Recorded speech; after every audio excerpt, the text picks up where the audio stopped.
امرأة فرعون آسية بنت مزاحم، المرأة الصالحة التي عشعش الإيمان في قلبها.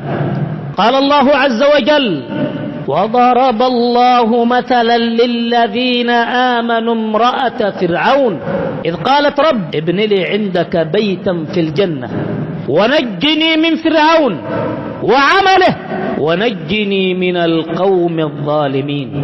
انظروا إلى ثبات هذه المرأة وقوة إيمانها، كانت تضرب وهي تضحك وتبتسم تطعن بالرماح، تبتسم وتضحك. يقول فرعون: هذه مجنونة، نضربها وتضحك. قال النبي عليه الصلاة والسلام: لما ضحكت لقد رأت قصرها في الجنة. إذا ننظر أيها المسلم إلى الإيمان إذا رسخ في القلوب